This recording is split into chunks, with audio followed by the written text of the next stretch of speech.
just love getting into the details of ideas or exploring what they can create. You don't need to know how to code anymore. And so watching this episode today, I think you're going to be able to understand how to turn the ideas that you have in your head, all this ambition and these things that you come up with or that you're thinking about late at night, into something tangible, into something that you can use, that you can share with people, and that might one day be a business. Yeah. And it's cool because we were talking before this, like we're going to get into kind of like the 4-step framework for how someone can build their first product, their first app on Replit. But you just said something interesting. For that human being who's ambitious, maybe they're non-technical, but they've always had kind of ideas in their head that they want to build. The funny thing is actually that's your story. And so I just wanted to read this quote and then we can get a bit more context on you. You said, at one point I was punching numbers constantly into Excel sheets. And I'm like, a computer could do this. Like I should not be doing this. An app or a script should be doing this. And so I want to spend my time building and expressing my creativity. But when I brought that up about automating it to my bosses you were talking about at the time, that got completely shut down. I kind of think it's a relatable moment for people. Can you just take us back there? Like, give us the context, give us the setting of that moment. Absolutely. And this is super fun to talk about, but like I studied physics and economics in college. I'd always been like a pretty motivated person. I never really knew what I wanted to do. And so I kind of just figured, hey, after school, I'll go into finance. That'll be challenging, right? Like everybody kind of told me this was like something for people who wanted to accomplish things, right? That's kind of how I perceived it. But maybe a year or two in, I quickly found that I was doing these kind of boring, repetitive things. And that was just kind of accepted by the people around me, right? Like I was looking at the group that I was a part of, the team that I was a part of, all really great people, but everyone was just okay with these processes that I'd look around and think, I have better ways of spending my time, right? Like I'm capable of more than this. And I think it can be really challenging to sit with yourself and sit with that fact, right? That cognitive dissonance of this is the thing that I'm doing, but I shouldn't be doing it. And when I tried to think about, well, how do I move my life into a place where I am doing things that I'm capable, I am pushing what's possible or getting better, that got completely shut down, right? And as a student that had recently transitioned into that kind of working life, so to speak, this is the first time I'd ever had a job. I was starting to wonder, well, is this life? Is this what life's about, right? Like I wake up, maybe I have time to work out or like do something in the morning. I go to work. I work a lot, right? Like I'm the type of person that enjoys working, but I go to this work. I don't really enjoy it. It doesn't feel like I'm pushing myself. And then I go home, right? Is that all that there is to life? And so I really had to sit with that and that discomfort. I'm curious because I think there's a lot of people that have had that moment, that realization of like, okay, this isn't really the thing that I want to do long term.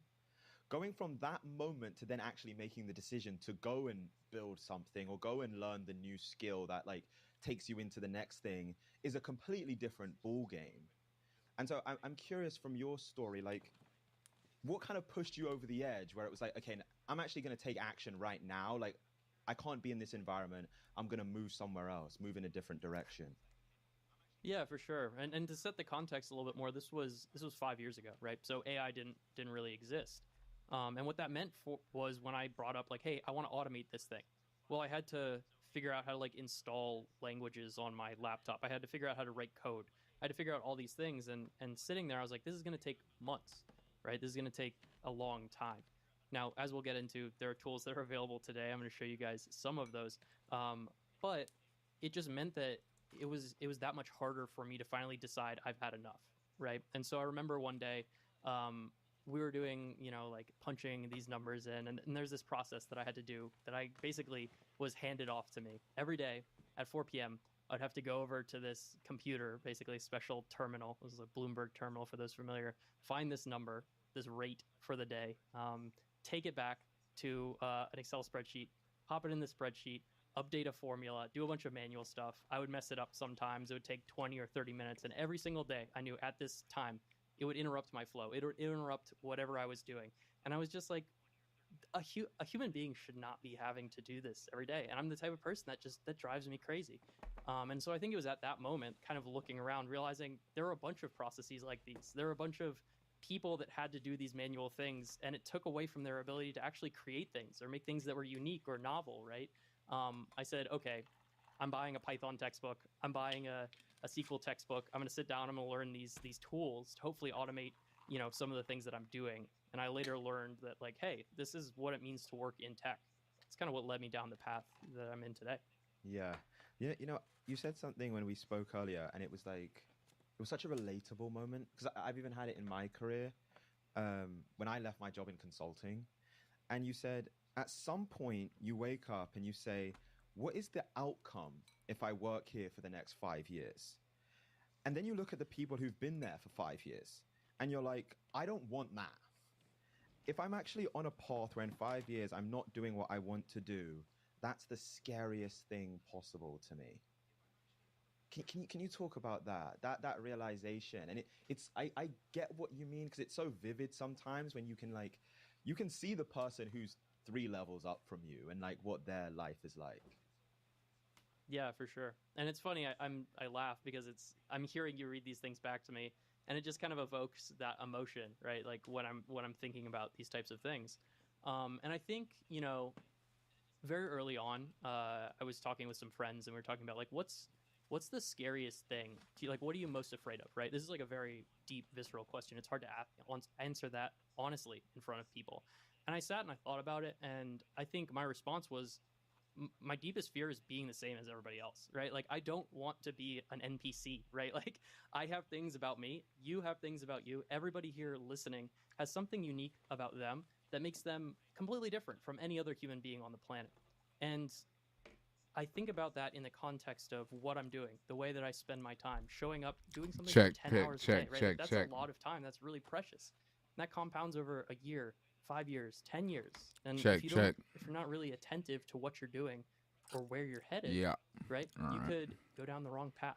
And I have this constant pressure that, hey, what if I just go down the wrong path, or I just spend my time so focused on my work I don't think about where I'm going? And then I wake up in 5 years and I look back and I think I could be somewhere completely different. I could be accomplishing something that I didn't accomplish. I could be realizing these things about myself that are unique and using those to provide value to people or like move the needle on something bigger than myself. And so that's kind of where that quote came from and how I think about things. Is it good to be like worried all the time about this stuff? No, but I think some healthy concern for who you are, what makes you different, what you're capable of, the person that you could be if you apply intentional effort every day. I think these are all really important, and I think a lot of people, probably a lot of your viewers, are thinking the same thing. Yeah, that's good. I agree. You know what? You know what's funny? Even as I listen to you, because you talk about not wanting to be like an NPC, and for you at that time, if we went back 5 years ago, it's like you're punching numbers into a spreadsheet. For me, 5 years ago, because I was a consultant, I'm like aligning columns on like slide decks, and like that was my version of the NPC. But you know what? You said something interesting. You said at that time it was like you had to go and learn Python or like a coding language in order to go and build something. Now it's different. Can you kind of talk about even your experience of like finding Replit, vibe coding, just you even kind of learning about that whole scene? Absolutely. So kind of what you're saying, right? Back in the day, 5 years ago, even a year ago, the thing about that kind of grunt work is that someone had to do it, right? Like, we weren't fully there where it could be automated. Like, somebody had to align the columns in the PowerPoint, and if it wasn't you, it was going to be the person that was hired next after you. That's kind of one of the things what's that I happening? realized is, like, if I'm not punching the numbers in the spreadsheet, actually the next junior person that gets hired you after doing, me, I'm man? going to tell them to do that. I don't even feel good about that because I think it's nonsense, right? But today, you can do it with AI, right? Like, there are tools to be able to automate these things, even if you're not a developer. And so, honestly, my journey to Replit started about a year and a half ago. I joined just because I was, in development, and Replit was a tool at that time that made it really easy to like deploy apps or to build apps. You still had to know how to code, right? A lot of the tools we're going to talk about today are brand new. Replit has only been doing what we're doing for like about a year at this point. But it was just a really simple, easy place to go from kind of idea to code to application. Now, with the release of a lot of these newer AI models, we've dropped AI on top of the Replit workspace. I'll show you how that works today. And now you can go straight from idea to application without the code. And so it was really this sort of fortuitous position that I was in, working on a great platform. All of these AI models come out, and now I'm like, we need to show people how to build with AI on the platform. And our leadership at Replit kind of pivoted into the AI wave, and we built out a lot of really robust functionality on how to do just that. Yeah. Okay, because we're gonna get into it, and I even read the quote out from Amjad, the founder of Replit, right in the beginning of like, anyone with an idea can now build software, which is like a crazy thing. And so before we get into the steps and actually helping someone build their first products on Replit, I was doing some research, and I was even watching like podcasts before this one. And some of the stats about like Replit and the growth that you guys have experienced in the last 6 months is like mind-boggling. Just if I read this out. So the company, so Amjad actually came up with the idea like a long time ago. The company was formally founded in 2016. At the end of 2024, the company made $10 million. Replit agent. Since then, the business has gone from $10 million to over $100 million in 5.5 months. From your vantage point, when you see something just take off in that way, right? What do you think is going on? Like, why has Replit agent and what you guys have built, why has it caught on with people to the degree that it has? Okay, quick pause. If you're looking to build something, this segment is for you. I remember when I started my first business, I spent more time figuring out how to start than actually doing the thing. And I was using all of these different website builders and plugins, payment tools. It felt like I needed 5 platforms just to sell one thing. Then Shopify, the sponsor of today's episode, changed the game. Shopify is a powerful set of tools that helps you start and manage your business. Whether you're selling t-shirts, candles, coaching services, whatever the thing is, it gives you everything in one place. One cool feature they've recently added is Sidekick. It's your own personalized AI assistant, and you can actually ask it to help you set up your store, write product descriptions, tweak your homepage, even run marketing campaigns. And the cool thing is that it doesn't just follow commands. It reasons through multi-step tasks. It's literally like having an AI business partner, which is so helpful in the early stages of building something. And so if you've got an idea in your head right now and you're ready to make it real, go to shopify.com/Callum Johnson to get started today. That's shopify.com/Callum Johnson. Thank me later, and let's get back to the episode. Absolutely. And, I think this is going to go back to largely what we discuss in sort of the tutorial kind of phase of this video, which is that anybody with agency, anybody with an idea can see that idea realized in like 15 or 30 minutes. And it might not be perfect. There might be, some things you have to tweak, some things you have to polish up, but you can take something that's in your head and then having a working prototype of that in like a morning. This is something that, number one, you had to teach yourself code. You had to learn how to build in that language. And then you'd have to spend like a week, 2 weeks, a month building out something just to even understand if your idea would work. So that like dopamine hit of like, wow, I had this idea and now it's real. Now it's like on my computer screen in front of me and I can play with it. Man, it's super powerful. And I know personally, it's changed my life. It's changed the lives of many other people, whether they were able to, create an app for their family, create an app for their business, all of these things. And everybody sees that. And that's why we've seen the growth that we have. Yeah, I just want to get into it because I think a big part of the reason that I get really excited about these conversations is, to your point, the first kind of like barrier of entry when it came to building software was like you had to be able to know how to code, or you had to have a lot of capital that you could pay someone who knew how to code. And so just that used to prevent so many people from being able to build things, even if they were creative, even if they had great ideas. But like with tools like Replit and some of the other things that we're seeing with AI, it's like anyone can do it. And so before we get into it, I'm curious, just like, are there just everyday examples of like people that you've seen just building things on Replit where it's like, if we even rewound like a few years, this person never would have been able to build this, but because of this agent, they've now been able to build something meaningful in their life. Like, maybe you can just show us some of that. Yeah, for sure. So there are a ton of examples. I think Billy Howell's a great one. He's an entrepreneur. He builds his ideas for clients, so he'll just go out and pitch a bunch of clients like ideas for applications, and they'll be like, yeah, I need that, right? Or that would really help our business. And then he'll go to Replit, he'll build it super quick, he'll sell it to him. He has a business basically selling these applications. So he's a great example. Amjad was also recently just on Joe Rogan. He discusses a lot of those examples on that podcast. Just today, somebody posted a tweet. I'll actually share my screen. Yeah, show me some love. A lot of this today, but just passed 10K MRR using only Replit to develop our app. It took 1 month to create an MVP to sell to customers. It's been that's crazy. If you stay with the team for 2 seasons, they consider you a mainstay. Thank you for your service. Obviously, the thank yous for the whole team. But, seems kind of crazy. You know, these are examples of someone who has an idea. They're on a small team. They don't have the development resources. They don't have the capital, like you mentioned, to get started.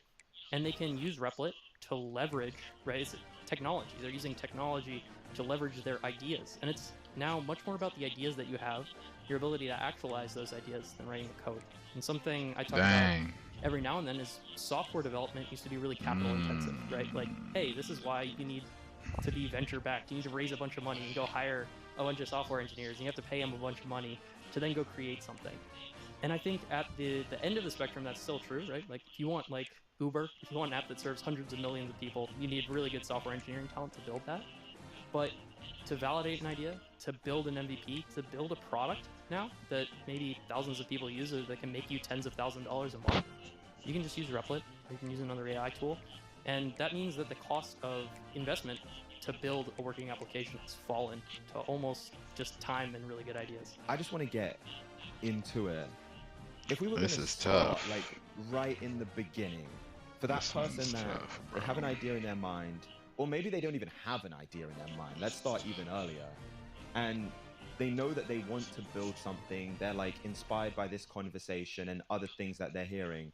They want to build something this week, this weekend. What is step one? For sure. So what I'll do here is we're going to walk through a 4-step process. But before we do that, I'm going to take a step back for the person that doesn't have ideas, right? Because I think if you get put on the spot, right? Like if you ask me right now what my favorite movie is, I don't know. I would kind of freeze up, right? So I get it. And ideas can be hard. But, you know, going back to the story I described earlier, and it seems like you were in a similar position. For those people that feel like they're capable of more, that feel like they're always thinking of new and clever ways of doing things, like you don't have to push too much. The ideas are going to come, I promise. And the most simple way that I find to do that is to just go through life and be observant. Like go to the store, you know, just go do your normal life, go to the gym. And along the way, you're going to notice things that are inefficient or that you would probably do differently. Like maybe, you know, you're tracking your workouts in like a Google spreadsheet. And you're like, you know, I don't know, I feel like I could do a better job. This doesn't like describe my workout exactly the way I want it to. Or you're writing your workout down in like a notes app. What's happening? That's non-optimal. Or yo, what's happening, James? How are you? Store your groceries the way you want it to. Or you wish you got notifications when a certain thing happened, right? And that forms the basis of product, right? This is good product thinking. It's like, just observe the things around you and then think about how they could be better. And, you know, I think this is old Steve Jobs quote. Steve Jobs said, you know, your perspective on life, I'm paraphrasing here, it really changes once you realize that life is this thing that you can kind of like poke in something. Oh, I think, right? Like, I think it's got to be secondary, you can bro. change the things about your life that you don't like. That starts with product and it starts with software, because you don't actually have to build anything like physical with software. You have a computer, you have Replit, as we'll get through today. You can just create ideas. So start thinking about life as this thing that is malleable, that you can change, and then observe all the different characteristics of your life that you would change. Because if you have an opinion, if you think something's different, should be different, I bet other people do too. And if you're going to go out there like I did and make the claim of, hey, I'm different, I'm not an NPC, you know, I have all these creative ideas, well, you need to be able to back that up with actual ideas. So this is kind of, you know, more meta, but like, as you're thinking about the things that you're doing, think about what you would do differently, and then take those ideas, just write them down somewhere, and then on the weekend, you know, hey, I have 15 minutes, I have an hour, or after work, you're excited, I have an hour, 2 hours, sit down and Replit and prototype them out. It's got to be that. So that would be my idea for like coming up with ideas. I'm curious though if you have any ideas for like ideas for how you come up with ideas for things you want to build. Yeah, just to, because I think that's such a good point. Just to kind of build on what you were saying. So I heard this from Dan Martell, and I actually spent a week doing this, which is you just get a notebook, and you just write down like how you spend your time. And you do this, like you have like these check-ins like once or twice an hour, like how are you spending your time? And what you'll start to notice, and it to We your gotta point, go it's secondary. like we have to force ourselves to be observant, because we go through our lives and we kind of like take things for granted. Like there's so many things that we do that we're not even fully aware of. We're just on autopilot. And so you do this process of like writing down just how you're spending your time. What very quickly starts to become apparent is actually where you're wasting time, or like you had a pain point, or there was friction. And so it's like in those gaps, it's like the ideas start to come around. And it was funny, actually, we did, on the point of like pain points, we did an episode with, Greg Eisenberg a few weeks ago. And he has this thing where he's like, anytime you're using a piece of software and you see an export button, there's like a multi-million-dollar idea that's just associated with like that export button. The thing he said, I have this thesis that when you're in SaaS software and you see an export button, that every time you see it, there's $100 million a year AI business that could replace that export button. So I guess those would be like my two. Yeah. No, I love that. And I think it's important to understand what you do and to reflect on your life, because especially for people like me, probably for people like yourself, we're all busy, right? And when you're super busy, you got a lot of stuff to do, you're excited about what you're doing. You don't always take a step back and like detach and evaluate why you're doing what you're doing. And so it can be easy to kind of just get into this flow where you're not thinking about things, or you're just executing. And so I actually think it's hard, but just sitting kind of with nothing, or sitting with silence, or just going on a walk and just not even trying to think about anything, the things that'll pop into your mind. I think it's a combination of what you're saying, which is like reflecting, working hard, being involved in the problems, but then also detaching from time to time and really giving yourself the space to create. I would say even more than what Greg said, though, anytime you see a SaaS, anytime you see software, period, there's a $100 million idea there. And I think that that's because it's so easy to create software now. You know, I think like a good example is like LinkedIn bio apps or whatever, right? That's just a website. You can build that on Replit in like 5 minutes. I'm going to show you an example today of building an app on Replit in a little bit more than 5 minutes, but it's going to be because we're having fun, not because we can't do it in 5 minutes. And so when you expand that and you combine it with the idea that the world is malleable, you can just do things. And there's all this existing software out there that was built by people that frankly are no better than the people watching this podcast. These are just normal people that built everything that exists around Cordell us. Stewart. You can build great things too, and that's the mindset that you have to have going in. It's like, I can do this. We'll talk a little bit today about what that means and what failure means, because that's important as well. But it really starts from the mindset of, I can create this thing, and even if I run into a little speed bump, I'm just going to keep trying. I'm going to persevere, and we're going to get something done. Yeah. Okay. You know, I love it, because and here's my little prediction. So if we say that step 0 is just becoming more aware and like opening yourself up to actually having ideas through becoming more aware, my prediction of what's going to happen is that if the people listening at home, if they just spend a few days doing that, or maybe even a week, they're going to have like a list of potential ideas. How do you, and I'm curious for you personally, when you have that list of ideas, what is almost the way that you're thinking about it, of like, okay, there's 20 ideas here, this is the one that I'm going to action on and actually build? Like, what is that transition for you? Yeah, this is a great question. And I would say, right, I think it's, I'm a perfectionist. We'll take a step back. I want to do everything. I want to do it perfectly, and it has to be excellent. That is the type of person that I am. And so to tell me, right, hey, step 1 is actually just becoming more aware, I would say that's ridiculous. I need to do something. But right? Like, but I think the counter to that is consistency and realism, right? So if you're working a full-time job, if you have a family, if you have all these things in your life, that step one might be perfect. And over everything that we discuss, consistency trumps everything. So if you work an hour a day for 10 years, that's going to be a lot more impactful in compounding than working 10 hours one day and then flaming out because it was just too much and like not getting anything done, falling off, and then you just drop it, right? So everything that I say is going to kind of be couched under that kind of consistency mindset, and deliberate kind of practice mindset. So say I have a ton of ideas.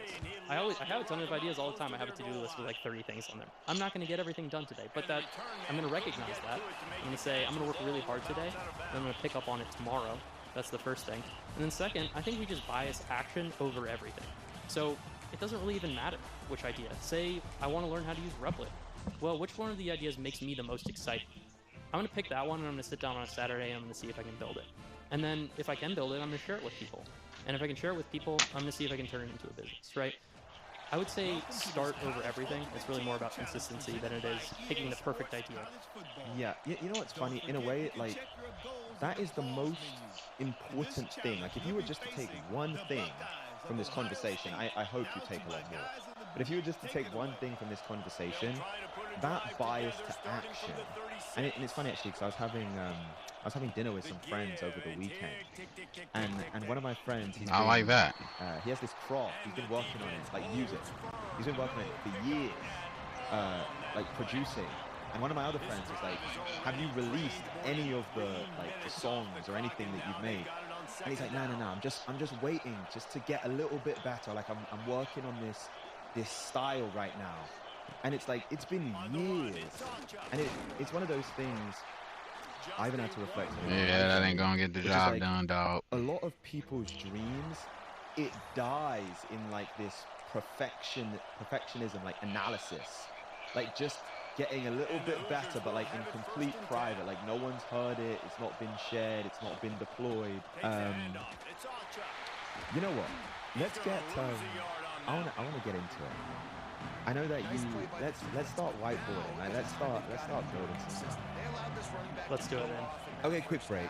So it's been 4 months since I started using the 8 Sleep pod, and I'm not gonna lie to you guys, I love this thing. We're in the thick of a humid New York summer, and usually that means I'm tossing, turning, sweating through the night. But with 8 Sleep, the pod actively cools my bed down during the night so I get better, calmer sleep. And they've just dropped their latest model, the Pod 5. It's a smart mattress cover, and it uses precision temperature regulation to control each side of the bed separately.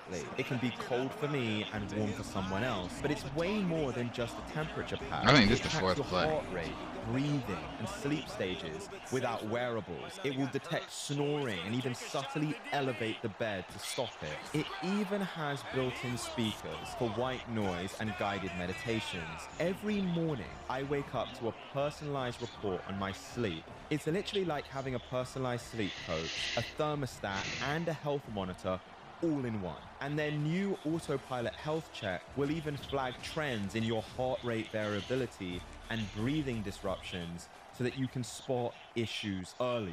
The pod is actually clinically proven to increase sleep quality by up to an hour each night. And so if you're ready to upgrade your sleep, go to the link in the description to get $350 off your very own Pod 5. You get 30 days to try it at home. For any reason, if you're not happy or if you want to send it back, you can.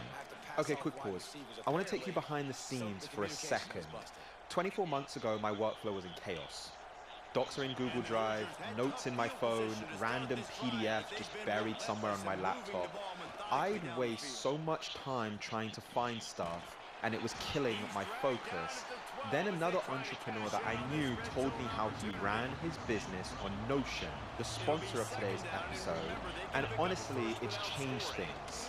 Everything I do, from planning the show to managing my team to building projects, it runs through Notion, and even that's been taken to a whole nother level with Notion AI. And that's their all-in-one AI tool that's powered by your work and puts everything in one place. It automatically captures meeting notes, instantly finds the exact content you need, drafts documents for you, and it's so convenient. Yeah, to be in has 4 all plays. of the best AI models like ChatGPT or Claude built right I gotta into like it. break a run Lately, I've off started using their AI meeting immediately. notes, and so whether it's a team call, a guest interview, or even just a solo brainstorm session, it grabs every idea, every decision, every next step. It's not a bot, it's no hassle, just clean, organized notes that I can take action on immediately. And so if you want to stop wasting time and actually get ahead at work, then head to notion.com/Callum Johnson. That's all lowercase. So again, that's notion.com/Callum Johnson, and explore the most powerful AI tool for your work. Thank me later, and let's get back to the show. The way I like to do this, if this tutorial assumes, right, the folks on this call are a little new to building with AI. Maybe you haven't built anything before. That's totally fine. I think about it in these 4 steps. First, we're going to plan out what we want to build. This is really important, right? Because maybe we don't have that idea. We need to figure out what we want to build. And I can guarantee you, when you sit down and you write out what you want to build, it will be more complicated than you think. And a lot of people fail at building with AI because they're like, oh, well, I just want, an app that, tracks my workouts. And then they type in the prompt, build me an app that tracks my workouts. AI is like, it's like you're explaining instructions to someone that knows nothing about what you want. You're not going to get what you want if you just type that in, and it's quite likely that you'll get something that breaks. So the very first thing I like to do, especially for new folks, is plan. We're going to do that together. Then I like to prompt, right? So we're going to think about our plan and translate that into English. We don't have to get into how AI models work. We can talk about that a little bit. Bruh. The important thing is that you take your ideas and you're incredibly specific about what you want and how you want to achieve it. From there, right, we're going to perfect or polish what we prompted. This is also important. We'll talk a little bit about this later during our tutorial, but AI is not perfect. We have a ways to go before it is perfect. Despite what, the internet says or people on the internet, there are errors. You will fail. You will run into issues. The funny thing is that that's exactly what engineering is. Maybe engineers don't tell you this stuff, but most of doing hard things is just dealing with problems and solving problems. And I bet everyone here listening, if you have a job, if you have a family, something in your life, it's probably imperfect. And at some point, you have to do hard things to get around that thing. That engineering is no different from that. Building is no different from that. Building with AI is no different from that. And what that means is that you have to have a little bit of resolve. You can't just give up as soon as a hard thing happened. I bet everybody watching this show has overcome hard things at some point in their life. Maybe they sit around and think, how can I do more hard things to practice that? How can I get better? How can I be more resilient or have more resolve? Building software, creating applications is a great way to practice that because there are problems and you have to sit with the problems and think, okay, I need to overcome this thing. Then finally, we're going to publish our app. So Replit makes this pretty easy, pretty straightforward. This is actually the simplest part, taking what we built and putting it on the internet so that other people can access it. Now, there's some follow-up steps to that, making sure things are secure, etc., that we'll discuss, but that are a little bit more time-consuming, so that's important as well. But we're going to follow these 4 steps, and if you're someone thinking, oh man, I don't even know where to get started, and you want to do this on your own after the video, follow these steps, follow along with what we're doing. I think you'll kind of pick up what we're putting down. So I'm going to share an idea. I was brainstorming this one earlier. I was actually thinking about meditation, and I bet a lot of your viewers are interested in maybe meditation or meditation tracking. I was thinking about like an app that has maybe 3 pages, so I drew this out. So we have like our Zen meditation app. Maybe there's some guided exercises, maybe box breathing. This is just a meditation practice, 478, just a time session, maybe some other things that I don't even know about. That might flow into a timer where we can add maybe some background noise or interval bells, and then maybe we get some sort of usage statistics or tracking out of that, right? And I bet a lot of you have used a similar app before. Maybe you've used an interval timer, and you probably looked at it and you thought, I could make this better, I could do something that would make this goodness, y'all gonna do it like that? What I want to build. Too easy. Now, this is what I was talking about before, right? In planning. What do we want? The essence of all of the things we're talking about, AI, it's making it easy to express your ideas. But if you don't understand what your ideas are in the first place, how are you going to translate that to AI? And so what are we building? Well, we're building a meditation web app with customizable sounds, interval bells, session tracking. we want to be able to save sessions, timers, and goals. Now, I'm going to talk through what this means really quick here, and then I'm going to pause just to make sure we're all aligned. But you might look at that, you might say, great, I'm going to type that in the prompt box. I think this is a really important step in planning. We have to break down what this means, right? Like, think about it like, you know, like Legos, right? We're assembling all the pieces. We need to figure out what the pieces are in order to build this thing. And I talk about the difficulty in building with AI a lot. It's actually like, it's more than just being a developer, because you're planning out the entire product. You're being a director. You're like the CEO, and you're the developer, and you're the marketer, and you're all of these things. You're running your own little team here. Well, for our app, if we want to save sessions and access them later, right, like our meditation sessions, we need somewhere to put that data, which means you kind of, something called a database. You don't really have to worry about that. We'll talk about it later. But you need somewhere to store the data, and a lot of tools, they don't actually have a way to do that. You need a way for people to save those sessions in the first place, so like a front-end kind of interaction. It's like a web page. A way for users to log in. That's actually a complicated problem in of itself. You need sounds, right? Like we need our little meditation bell or our background music. Where are we going to get that? And then maybe we want it to be mobile friendly. And there's something called a progressive web app. You don't really have to know about that either, but that's what allows sort of some really good mobile friendliness on the iPhone. Other things, you might want tools to make sure your app's secure, or a way to sell your app to other people, especially if you want to make money. These are all things that set Replit apart from some of the other tools out there. Now, why do I bring this up? I bring it up because people hear terms like database, they hear terms like maybe progressive web app, they hear terms like user authentication, session management, etc., and they get overwhelmed. They say, hey, I'm not a software developer. This is very common. However, those things don't matter. It doesn't matter because the whole essence of building with AI is just understanding the puzzle pieces that you have to fit together. It's not really about, like Legos, right? It's not about understanding the nuances and intricacies of how these things actually would be implemented. It's understanding maybe just the concept or the idea of like what it is, right? If you notice something's wrong with your car and you just know enough about cars to tell, oh, my battery's probably dead, it'll save you a lot of money just to go buy a battery and switch it out, which is like maybe not the hardest thing to do, versus going to a dealership and having them analyze your whole car and like all of these other issues, right? So it's about understanding concepts and things at a high enough level that then you can debug that on your own. Does that make sense? Yeah. And you know what? I'm gonna just context for you, Matt.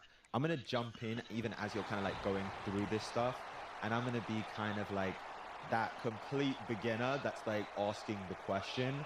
And so one of the things actually as you were going through it, you used a few terms. You said like being the director almost of building your product and understanding all of these different components and how they fit together. And you even kind of outlined some of them.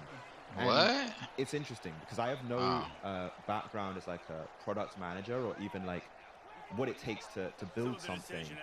And a lot of the things that you mentioned, I would have taken completely for granted. Like I wouldn't have even thought about it. And so I'm curious, even as you're like, and I'm thinking about that person who is the, you know, up until this point in their life, they've been the consumer of apps. They haven't been the person actually behind the scenes building them. How are you actually figuring out, okay, this is exactly what I have to plan before I build versus, you know, I can just kind of, you know, deploy the thing first and then iterate later. Like, what is almost like the minimum that someone needs to have in place before they can start building? Yeah, so I mean, that's great, right? That's a great question because, and also I appreciate, please do interrupt because otherwise they'll just be talking and that's boring and we need some live commentary. So, you know. What's going on, Auntie? The exercise I'm going through is just to conceptualize my idea. And I wouldn't get too hung up on the specific technologies because Replit does handle a lot of that for you. But really the exercise is just to understand if this is possible, right? You basically my So, for example, here's an example that I get a lot. Somebody's like, hey, how do I build an iOS app on Replit? That's actually possible, and I have tutorials on how to build a prototype for an iOS app, but it's hard. Why is it hard? It's really hard because to get an app on the App Store, you actually have to pay Apple $100, and you have to go through all these hoops, and then your app has to get reviewed, and there's like a lot of back and forth. And so, right, if you understand at the get-go, okay, well, like, that's actually really hard, you know, like maybe you can refine that down into an MVP or something simpler, or you just try and build out, again, the MVP. You said the minimum lovable product. I would call it a minimum viable product. So that that boy got his hands projects, on it. you don't pick one and then you get 5% of the way there, but it's such a gigantic project that you kind of fall off. So when I think about this planning stage, what I'm doing here is I'm thinking, how do I express the simplest possible version of this app? And then how do I kind of like break it down to understand if this is worth, you know, like how long this is going to take me, right? So like what we're talking about here, when I'm saying MVP, maybe I'm like, hey, you know what, actually, you know, this is actually a little too hard right now. We only have 30 minutes. Let's focus on just a way for users to log in and some sounds and mobile friendliness, right? So when I'm thinking about this, I'm really just thinking, what is that quick win that I can get that's going to get me excited so that I can did not cut really the rates. What? I want to really nerd out. Cut the rates. Cut the rates on what? So I'm going to want to sink more hours into this rather than saying, hey, actually, day one, you know what? Actually, we have to build out the entire product.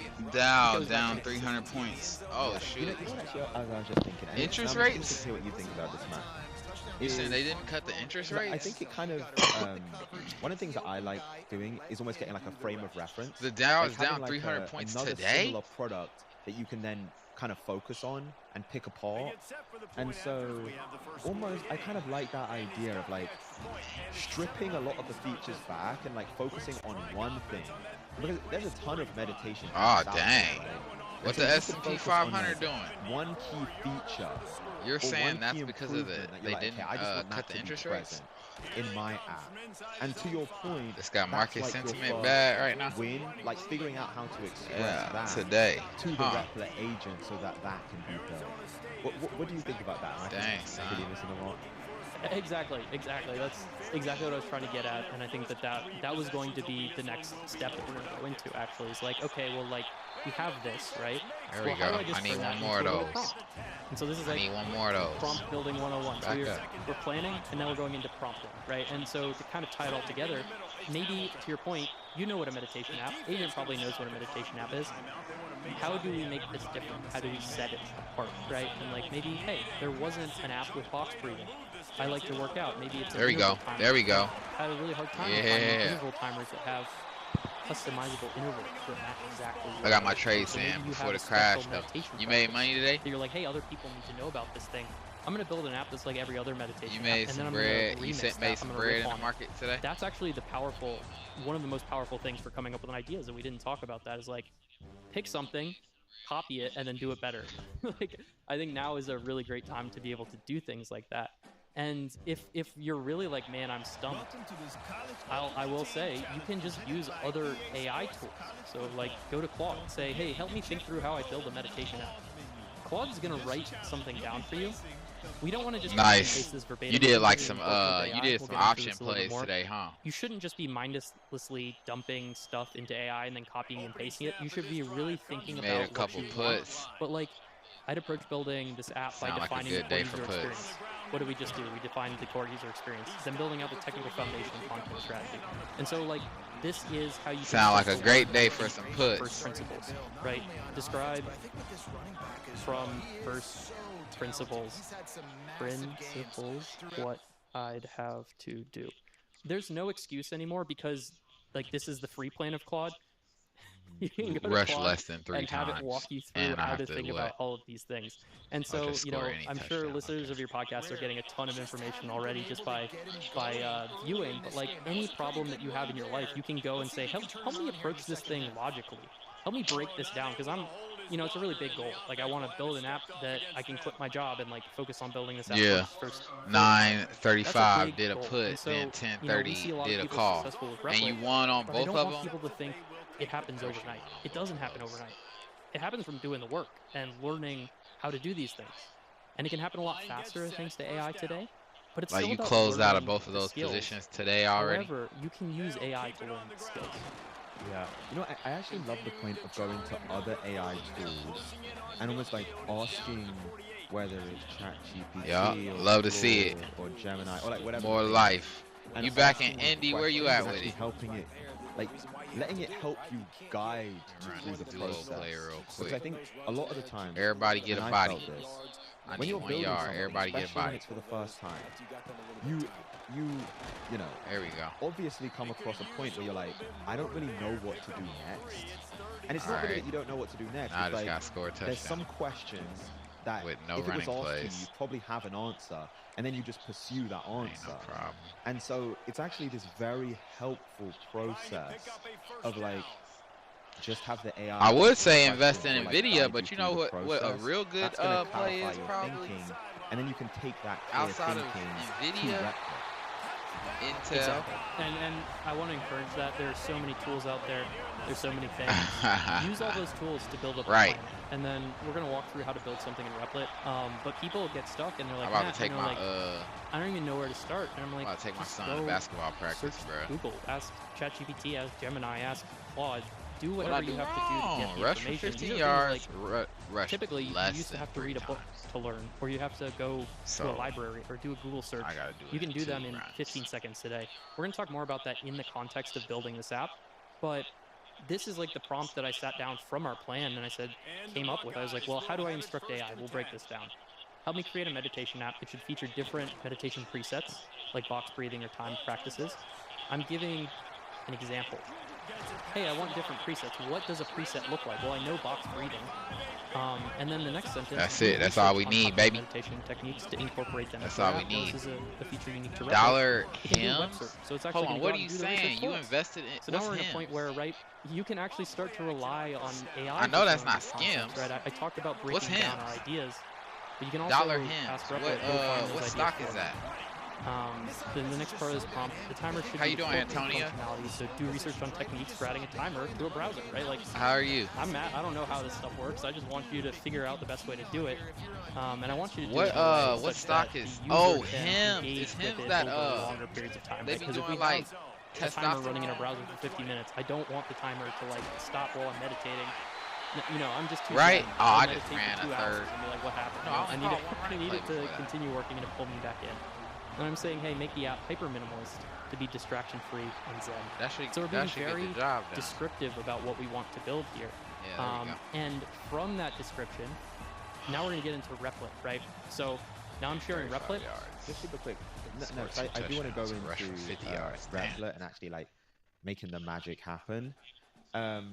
But first, I had to ask this, and I He had said to in ask this town because visiting. of like How long you I here? was How long that you in town for? overthinker And then that is person hymns that what would I'm get, like, thinking about? The stuck in like the they do planning phase of a testosterone business, replacement and so therapy and I stuff. just want to address it head on. For that human being, is there like America.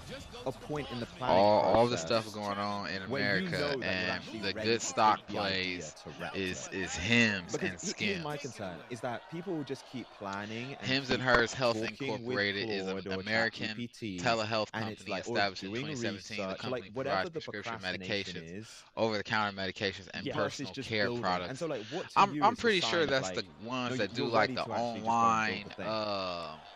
Yeah, no, I mean, that's a great question, You right? can get like testosterone I have a concrete idea, treatment I and know stuff something like that I that want, online, right? and I know the pieces of that idea, and I can write them down in, like, what is this, like 10 sentences? Almost 1, positive. 2, 3, 4, 5 sentences. If you can write it down in 5 sentences, I just say send it. And you know what? The cost of compute is so cheap. The cost of AI today, you know, you have to pay for this stuff. It's not free, Yeah, I unfortunately. mean, no So matter what's going it's so on in little. America, Like, you can to count validate this idea, on it probably our would've took me, like, consumers to probably spend more money than on at least 4 hours or something to spin up an companies app that might do this. provide sexual Today it can enhancement take and 50 body minutes. shaping, no So matter if you what. think an idea is even remotely ready, just go to Replit America. and click start and just like see what happens, see what comes out of it. I do that all the time. Sometimes I'll spin up a couple tabs and fire off a couple different prompts just to see what I get. And because AI is doing the work and, like, you know, we Almost have positive Replit on the desktop, we that have it on that's your what that phone company as well. is. You can do everything that we'll do today in the browser. You ever on your watch phone. Idiocracy, Like, bruh? don't worry about it. I definitely bias action. Oh yeah, them hips I'm turn. doing the You're- planning so you're you can cooked. understand, like, You're cooked. how to basically get a good output most of the time. I can break that down more conceptually. I have some a little slide prepared, but don't sit around and planned. It is. Right? Yeah. That's what I thought. You do this. You can follow along with me. By the end of the video, so you made a if stock you're play thinking on like him I have today. an hour, you should have an MVP. That's Maybe a it works terrible 10% of the time. Maybe you learn what And I doesn't needed work. 2 yards. And the way I learn is by doing this stuff. Should've And ran it. figuring out what doesn't work sometimes is a lot harder than figuring out what does work. And the only They went way up you learn that today is or by down. playing. America. Yeah, Right. No, seriously. You said it. Idiocracy, so good, man. and it If you reminded me watch actually of Idiocracy something, Riley said and you when we did base the your episode with investment him, Riley strategy Brown. on the film And Idiocracy. when he said it like this, it kind of like clicked for me. He was like, the process I'm going to show you, it's not like it's steps, but it's not like a linear It'll work. step-by-step process where you do step It'll 1, work. step 2, step 3, step 4. It's like I you got might Ohio. get to I'm step like, this 3, is different. and then all of a sudden go different back here. to step 1. Like you might go and deploy the thing and be like, actually no, and then go all the way back to the planning phase, and then go back to the back to Around my deployment. 35 And yards. it's kind of this mindset switch with actually using AI. Rush for where it's 50 like and score 2 moving between touchdowns. these different steps is actually much more fluid. I hope I And got so the rest of the game. you've How done much step time 1, I which is got? plan. It better not be like Step end of the 2, second perform. quarter. And then step 3 is perfect it. I guess let's maybe we can hit fire on this and see what we get. Amazing. So I have some ideas. We're gonna fire this off. I don't want people to wait too much longer, and then we're gonna jump back into some conceptual things. Oh, The time okay. for what you This just ain't. said This is. really I saw. important. It I is was not like, linear. what? You This ain't fail. my Maybe the CJ best course of Donaldson. action is This starting is over. a different. And we'll talk about that as This well. is better than. So I had this prompt. I kind of My running crafted it. back. We didn't spend too much time waiting around. The first thing Replit Agent's going to do is going to make a plan. So No, we said I'm this, gonna this is look the at them first screen. tomorrow. You'll They see went up it's today. this agent saying, So I "Hey, I'm gonna traded help you create a Mara plan all for this app." day. We planned, And then- now we're giving a plan to and then agent. what's This Mara? is the implementation details What of our company is application. that? And now what you'll see down here is it's searching the web. So I agent's need going a to search tight the end web. out there It's though. going to come up with a plan for us, and then it's Yeah. going to show us that plan. That typically takes 1 or 2 minutes. So while this is happening, we're going to come back and we'll see everything that's happening. I'm not going to skip any steps. I want to talk about what you just said. Everything, most of the things you've done in your life, right? Maybe you go to school, you go to a job, and there are steps that you do in order. And if you do those steps, you get an outcome. So like maybe you press buttons and then something happens. Then you kind of learn, hey, Let's if I do this thing, call if I do X, then I a get Y. sweep. AI is not like that, right? So if we have Sweep on the people goal here line. that took statistics or know what like a distribution is, If I or send what it him over means there, for he things gonna to be go with- random. I can't. AI is like a little random. That's actually kind of crazy, right? And so what I'm explaining here is like, hey, think about the outputs, quality. There's some likelihood that you I ain't will gotta score no an app of a touchdown. given I just need quality. to score right So now. we can mark this up a little bit, right? Maybe most of the apps that you get are here, right? Like there's a high likelihood that the quality is like average. From a given Bitcoin prompt. mining. Oh, But then okay. there's some likelihood because AI is Yeah. like a little random. Obviously at Replit we're trying to make these results Yeah, as good that as sounds possible. like Some you of your can't apps really. might That be sounds great, like a some of your play apps that you might can't not be really great. lose with right And now. that just might be because AI makes errors. Mara. I'm And about I've to done look this him up. live on podcasts before. I try to build something and it breaks. It's really embarrassing. So what I'm trying to emphasize is the same prompt is going to get you different results. Some of them might not work. Some of them might That, work what really you- well. And there are what you things know can do about to Joe? What's increase happening? Quality and likelihood of success. Yo, and that's Joe, what what's I'm explaining happening, to in this dog? video. But that doesn't mean you won't fail sometimes, right? This is like sports. Have you ever played a sport? You play baseball. I played baseball. You bat 300. That just means you literally get out. What you know about 70% Joe of the time, tapping in? and What's you're a good, great family? baseball player. Think about it like that, right? Like, not everything is going to work. It's not going to work all the time. I'm not saying you're going to fail more than you succeed. I What got I'm out saying is this that other stuff. you might fail. And the implication of that is that we can't be afraid to fail, right? We can't be afraid to start over. And the secret of being an engineer is actually failing a lot. And so like there's this concept of variance, which just means like there's a likelihood associated with these probabilities. And that's the mindset I want to bring into building with Replit. It's that we're going to fail and things might look different sometimes because AI is just random, right? Like the prompt I gave to Claude might be different times I send it. I just want to quickly say, it's actually funny that you mentioned that. I was using ChatGPT this morning, and I was having that exact thought of like, sometimes I'll wake up and Why I'll is it use saying I'm offline? ChatGPT or other AI tools, and it's like the answers it's giving me are so perfect and so great. There we go. And then other times I'll wake up and I'll be using it, and it's like completely off the mark. And to your point, it's like we have to kind of get our minds around, and it was even an adjustment for me. there's not like a perfect way to use these tools. There's not like a perfect prompt, and they're unpredictable. So sometimes it's like it's firing, sometimes it's not. And so the important thing is that, can you correct it? Like, can you almost like correct the ship to your point? And obviously we're going to get into how people can do that. Yep, and that's perfect. So if there are people here who use ChatGPT, it's all about context. When I say context, I mean the information you give to that. In our case, it was a prompt, right? Like, this is the context that the AI has. Sometimes it could be a link, as we'll see later on in this episode. Sometimes it could be an image. It's about the context that we give to AI. So I want to break down exactly what's happening here, and then we're going to jump into actually like folded them. So agent said, I'm going to help you create this thing, and then it searched the web for meditation techniques, right? So now it's like learning about meditation, and it's going to integrate those into our app. And based so they're on gonna get me out. Okay, good. It gathered information about the app, and then it created a visual preview of what our app might look like. So this isn't actually a working application, but it's a preview, and it tells us exactly what it's going to include in the application. A robust timer system, meditation presets, customizable timer durations, visual breathing guides, pause resume, session completion, progress tracking. That's perfect. That's a lot of what I want, and this looks good. So when I click approve plan, we're going to get dropped in the workspace, and agent's going to start working. See this little message down here. And what it's going to do basically is build out this visual preview. Because this is just a preview, it's not going to look exactly like this, but agent's using this basically. When I say agent, that's just our automated developer. Think about it like a junior software developer or something. It can build apps. It's going to use this preview for what it's building. And so conceptually, I want to talk about what's going on because this can be confusing to a lot of people. I noticed that a lot of people kind of don't understand just how cool this is or why it might be different. Throw another one. I'm on Replit.com here. I didn't install anything on my computer. I didn't have to install Python. I didn't have to, learn what Python is. I didn't have to install JavaScript or maybe some of these other things you hear about. And I just created a workspace, and now I have this autonomous developer that is writing files to build a thing that looks like what's on my right. And so this is a pretty user-friendly display. I would like to think it's pretty user-friendly. It can always be better. But under the hood, if I click open files, there is code being written here. Come on, and man. That's important for a few reasons, because at some point, we gotta say make you a have play. a wildly successful app, maybe you hire a team of developers. Well, you need to give them code. Or maybe you want to learn more about how to write the code. You can ask agent or assistant, another tool in the workspace, explain to me what this is, right? Explain to me how this app works. Explain to me what you're building, and it can break it down. That's actually, I talked about being a software developer. I learned Python back-end engineering. It's very different from front-end engineering, building these apps, but I learned that through AI, through okay, I'm going to build this thing, and then I'm going to open this up, and I'm going to go in, and I'm just going to look at files.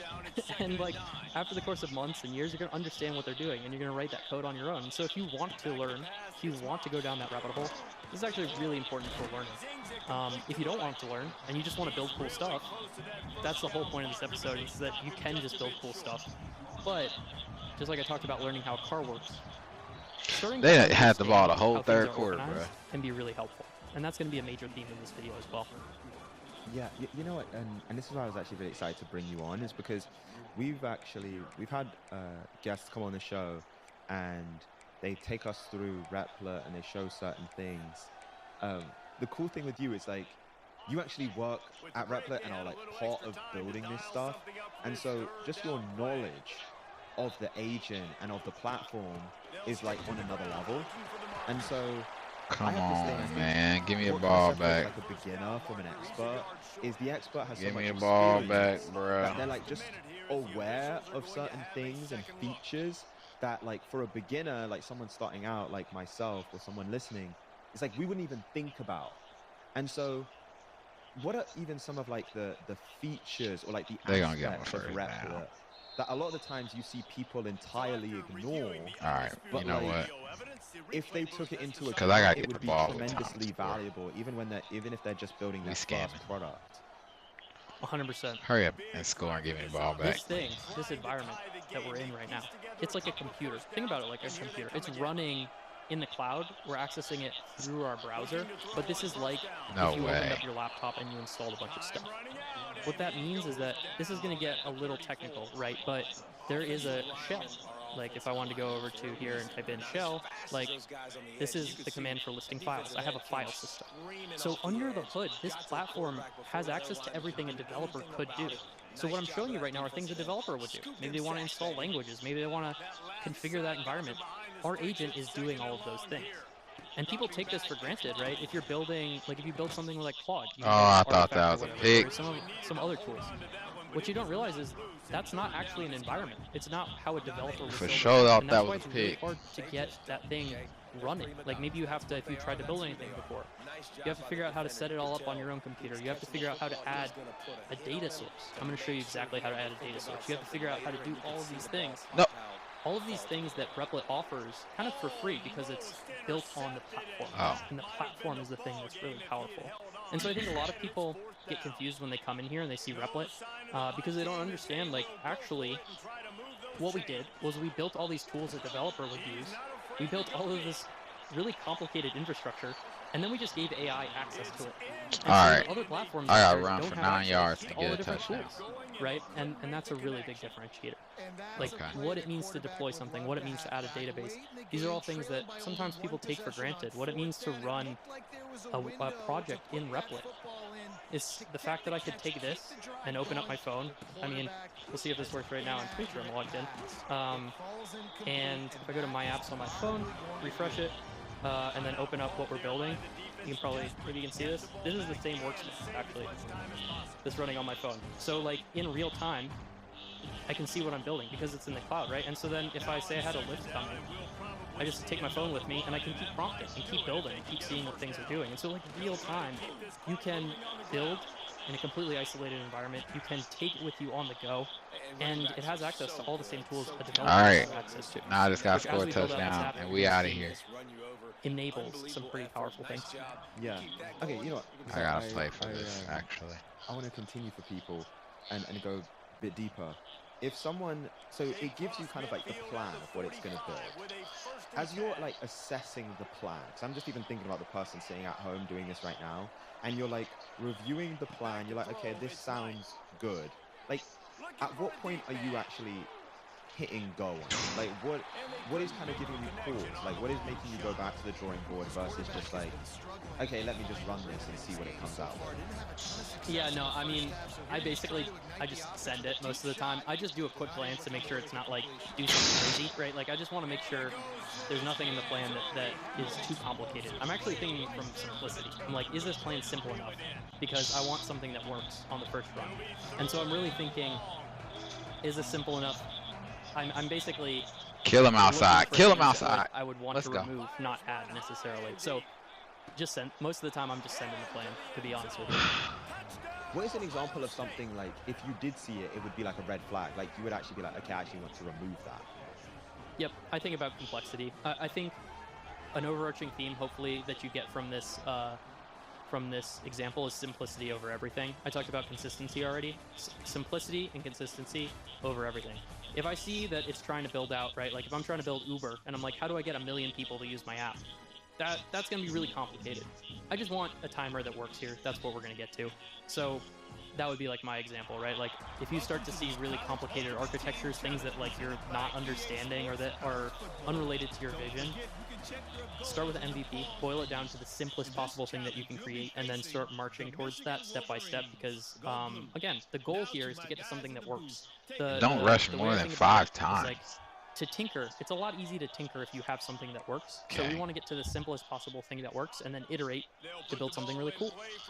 That's like, hey, look, if I want to understand how a clock works, I can just take the clock off the wall, you know, like back in the day, old school analog clocks, right? It's easier to open up something, open up a piece of electronics, open up like a mechanical watch and look at it and see like, oh, I can see how those things fit together and I can think about what I want to add versus spending all this time planning, spending all this time building from scratch, building a completely new clock because you're just into being really complex.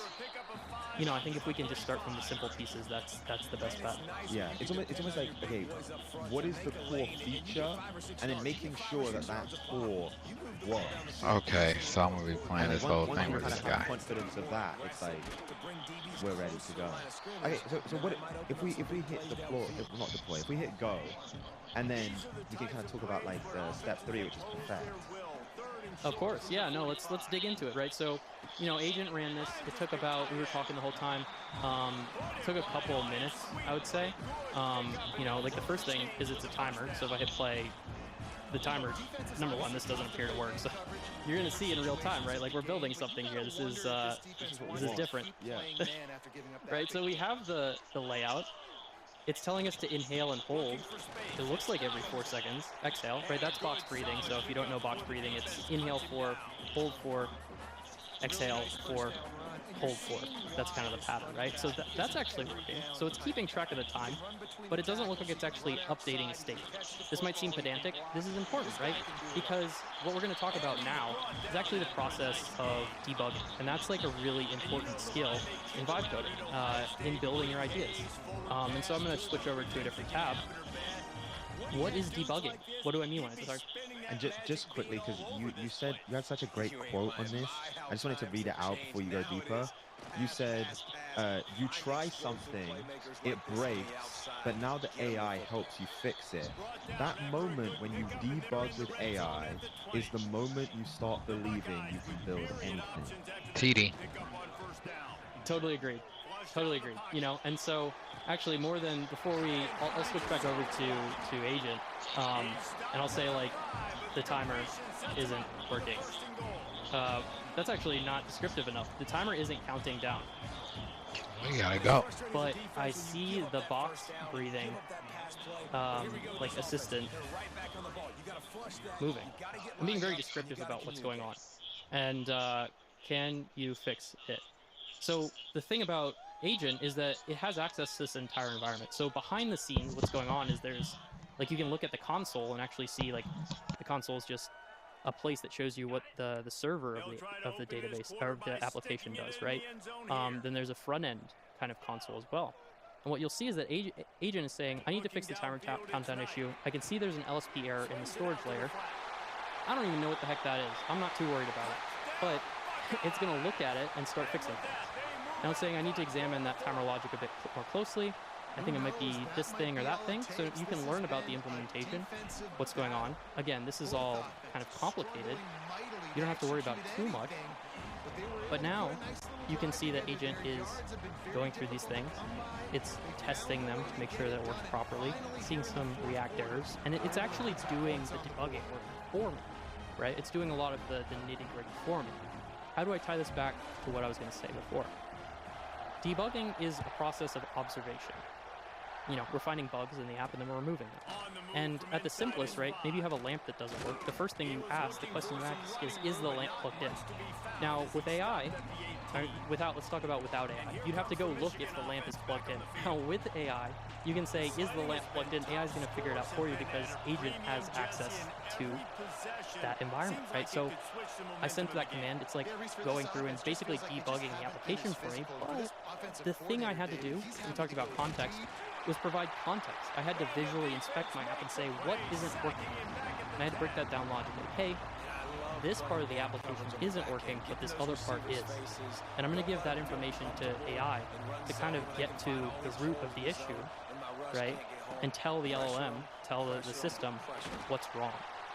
And that flows into context, right? Like, context can be the prompt that we provide to AI, but it can also be images, documentation, errors, other details about the application that AI doesn't know about. So all we're doing is giving context to AI to help it debug. And, we're building this app. This is another great example because I built this app before this podcast. Obviously, I want to make sure that it works, and it worked on the first time. And now, of course, I do it live and it doesn't. But that's like part of it, right? So we're having fun together. I talked about the countdown timer not working. I click it, and now it works, right? And this is simple. Like, maybe you're saying, hey, Matt, that should have just worked on the first time anyway. You're probably right. I'll take this back to the team. But these are the foundations of what I want to talk about. Because you're going to build apps, and you're going to be like, why doesn't this thing work? Why does this other thing work? I don't know, right? Like, does the pause button work? Yes. Does the stop button work?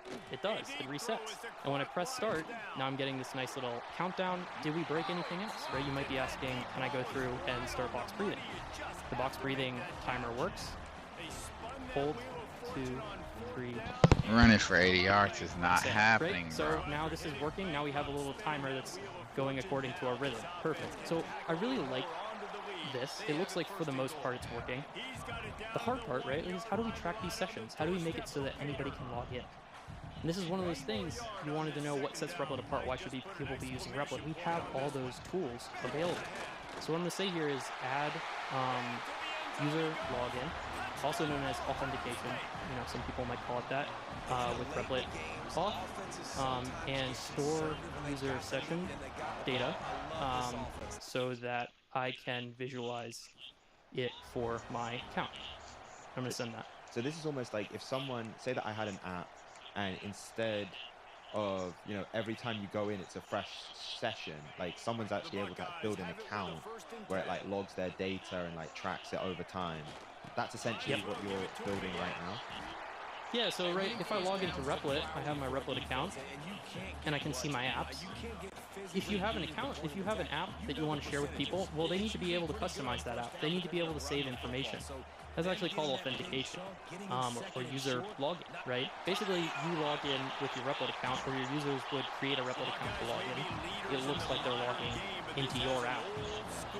Yeah, it's really cool, and it's like, I think it's actually a really cool part of the experience is kind of the thing that I said earlier is for 99% of us, we're only used to using apps as a consumer. And I think it goes back to that point. Oh, yeah. It's important to start and like move quickly and deploy and publish is as you go through this process, it's actually kind of teaching you some of like the foundational elements of actually building something with software. I think that's exactly right. And there are things I forget sometimes, or that I've learned just by building. And so I want to call out a few things. First, if you're looking at what I'm building and you're saying, how did Matt know how to do that? Well, it's actually like pattern matching, because as you get good at building things, you will be able to match, like, oh, I've seen this thing before. I know how to solve this problem. As a human being, you'll be able to do that, I promise. And then two, knowing about what exists. And you also learn that by building. And so, you know, the way I talk about it a lot is I talk about frameworks. And so this is like React is just a framework for writing a certain type of code. You don't have to worry about that. The important thing that you do have to worry about is that you don't know what you don't know, right? So exactly what you just said. If you think, oh it's yeah, there should be some heat in there. there. User login, and then you go down a 2-hour rabbit hole of trying to do that. You're going to learn a lesson and you're going to waste some time, right? So my favorite part about the job is showing people what they can do and how to get over all the stuff that I struggle with. Don't do that. Do it the simple way, right? How do I do the thing I want to? What frameworks allow me to accomplish this thing? What frameworks did somebody else build that I can just plug into my app, or do I need to build out? What works best with LLMs? If you don't know, you can just ask LLMs, or to your point, you can just start building. And so, super important lesson, right? It's like learn to know what you don't know. That's super hard part of really life. So I don't want to trivialize that. It's difficult. For who? And you know, it's something that we're going to need to work through. Yeah. You know, I think, who? I wanted to read it again when you said that moment when you debug with AI is the moment you start believing you can build anything. And it really just stuck out to me because I think that a lot of people get discouraged, and I can even imagine for myself, I would get discouraged if you watch a video like this, you rush out there, you start trying to build the thing, and it comes back, and it's like, it seems like the thing that should be simple is broken. And it's actually that descriptive process that you kind of outlined, where you're kind of explaining like what went wrong back to the agent, and then it fixes it. It's actually giving you momentum. Like, it's actually back to that thing you said, you'll start to believe that you can build anything. It's actually, when things get broken, in a way, it's this reframe of like, you should look forward to it. Because it's like, you're actually going through the process. Like, that's how it should be. Yeah, I wanted to make that point for people. Thank you. I love that. I think about this every day, you know, because separate from Matt at Replit, I'm Matt, a human being too. I think we all see these things in life, and I want to tie this a little bit back to life, right? Because, you know, I'm sure our viewers out there, everybody has a life, and I'm sure, well, I know it for a fact. Everybody at some point is going through something that's kind of sucks, or that's hard, or that's baggage, or that's, you know, sets you back, or that you feel like is unfair, or that, you know, you get resentful at the world for this thing that's happening to you, right? You might want to feel like a victim, like, oh, woe is me, like there's nothing I can do about it. You can get momentum by doing hard things, and by not even doing hard things, just building stuff. Maybe it's hard, maybe it's easy. You get momentum by executing, by waking up and saying, I'm gonna go to the gym, and then I'm gonna go to work, and then I'm gonna do good work, and then I'm gonna go home and I'm gonna like do the right stuff for my family, right? And that's all this stuff is very important, right? So I don't want to tie that back to, hey, you know, now you can use Replit. But building these things, Replit is a platform for you to build your ideas.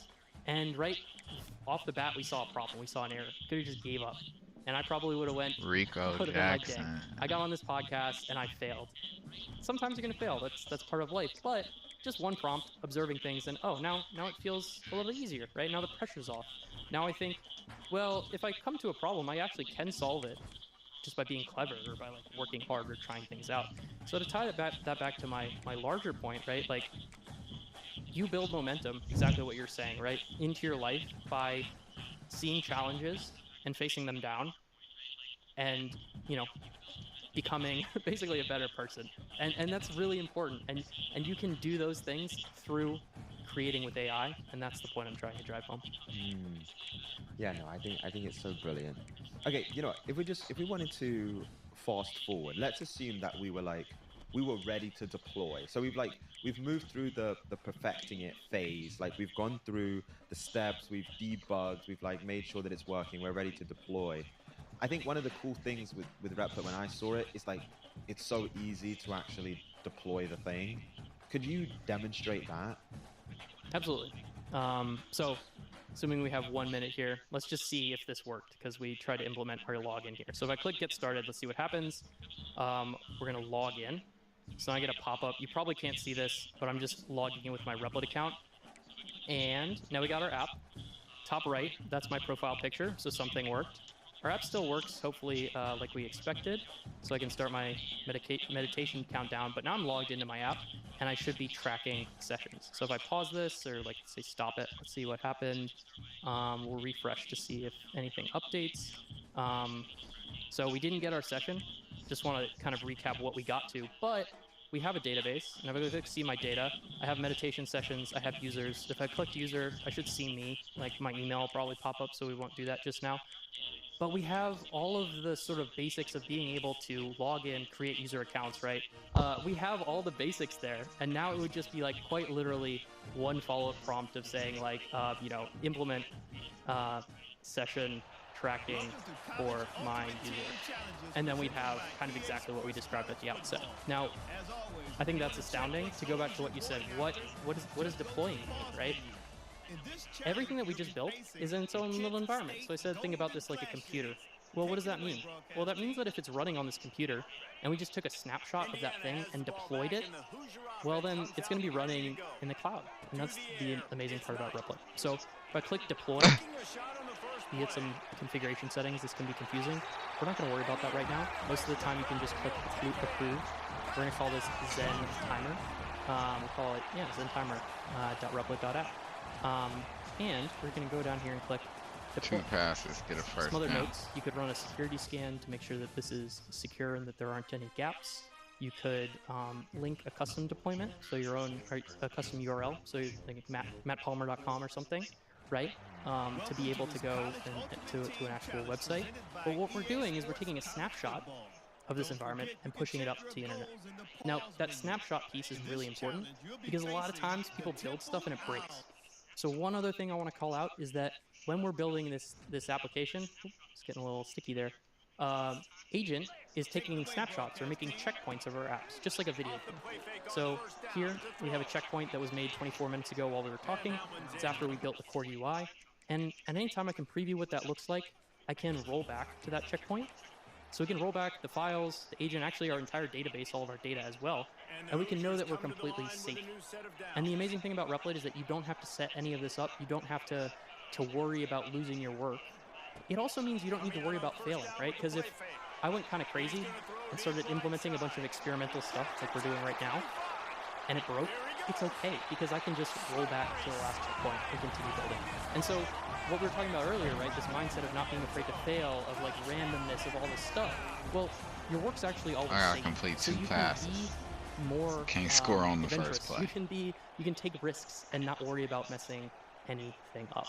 And so to tie that back in, right, I spent a couple minutes talking, a couple minutes yapping. We have our app deployed.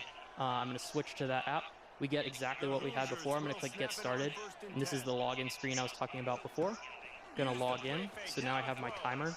It's working exactly like we'd like. You can't see this, but it's at zen-timer.replit.app. I can leave this up for your viewers. They can play around with it. Now we got Dizzy. countdown. I just asked What's it happening, to do dog? Session tracking. So maybe if I pause or stop, see anything work, or are we gonna have to? Would this My be a dog, future? what's happening, That man? might be a future endeavor. So session tracking, that can be pretty difficult, but the bare bones of our app, we built it, we took an idea, we turned it into reality, and we deployed it live to its own website. So this is actually, so people can actually go and see this. Like this is actually live on the internet. Yep. So this is Zen Timer, Zen-Timer.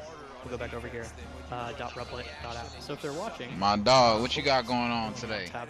So if they're watching and they wanted to just like scan this QR code, we What you can got throw going that out. on, I'll leave Dizzy? this app up for your viewers to check out. Yeah. And Oh, so no. just because I want to spend a few minutes talking about. Get out of my way, boy. I think the thing that, like, in a way, builders sometimes dread, which is like marketing, actually getting people to use, like, or getting your first few users. But before we get Brother. into all of that, in terms of like, because I can imagine it for me, like if I launched it and it's now live on the internet, the first thing that I would think of is actually like almost the design, like how it looks. Is there a way to? I wonder if like, I can say even that do that there's here. certain websites that I really like the look of. I could actually go back into Replit and like Two be like, bullet okay, I point really love the way passes that, and like, score the a Apple rushing page is touchdown. designed, or Nike, or Warby Okay. Parker, or like whatever the brand is, Airbnb. Is there a way that it can actually almost design this page so it looks a bit more like aesthetic, so it looks a bit more similar to something that I might see from other Absolutely. bigger brands? Absolutely, and you know, I think we could have got. I would have loved to get into this a little bit earlier. There's some other features I kind of planned to build out, but one thing I want to drive home is that you can give. Oh, I gotta do a context rushing to agents. touchdown, so, bro. You know, say we see a timer That that ain't gonna we work. really like.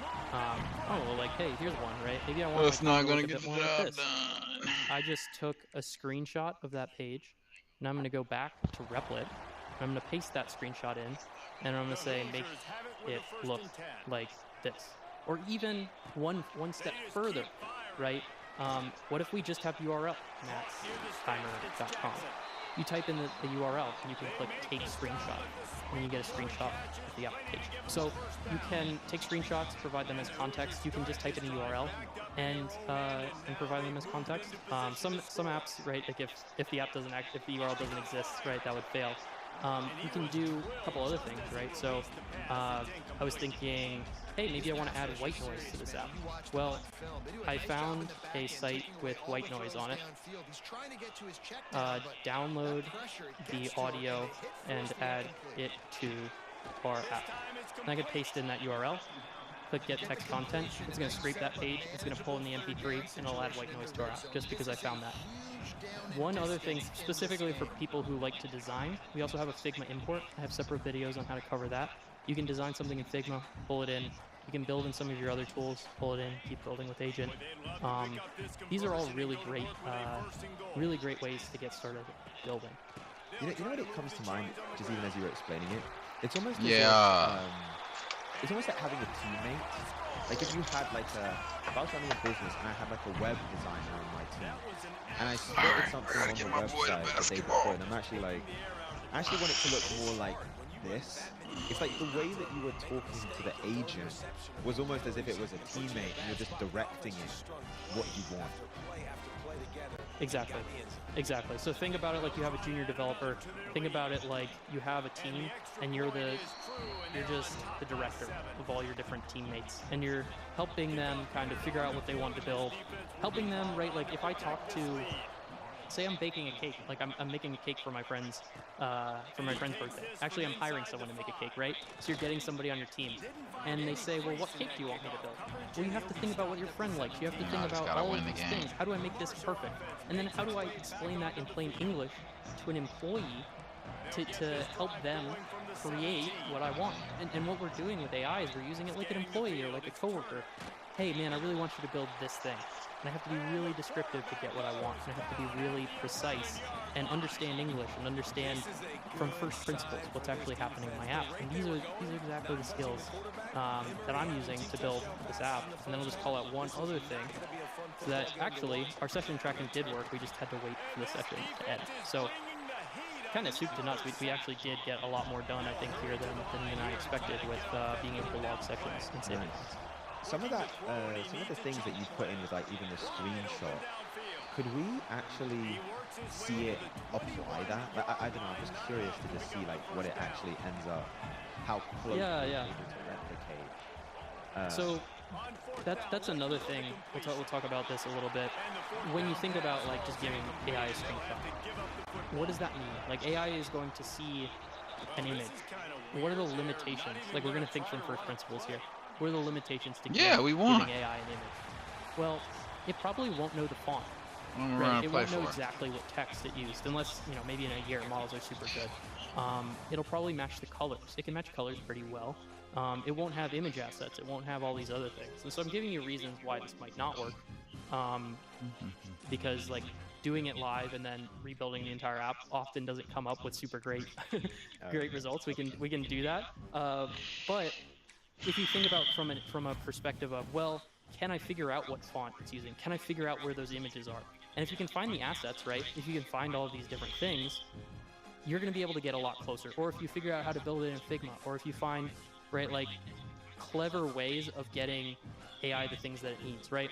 If I said to you, right, hey, go clone this website, and I just gave you an image of it, what would you do? You would go out and try and figure out what font was on the website. You'd go and try and figure out where you could find the images. You'd go out and try and figure out how to use the text. And these are all things that AI struggles with. And so from my perspective, if you're trying to clone something, that's still one of those things. I don't want people to think, I'm just going to send it a screenshot of Nike and have my own shoe store. There's actually, you know, it'll be able to do web research. So if you said do web research to like understand what fonts there were, do web research to understand similar images and these things, AI might be able to get us closer there. But along with the screenshot, I'm doing exactly what I just said to you, the work of a human. So if I was going to add the screenshot, I'd say like, I want my app to look more like this. Do research to understand where you can find a nice. Now here's where some of that background knowledge comes in. There in this app, there's what's called a serif font. Matt, how do you know what a serif font is? Because I'm a huge nerd, that's how I know. But these are like the kind of terms you don't know what you don't know, right? A nice serif font, and AI knows what that is.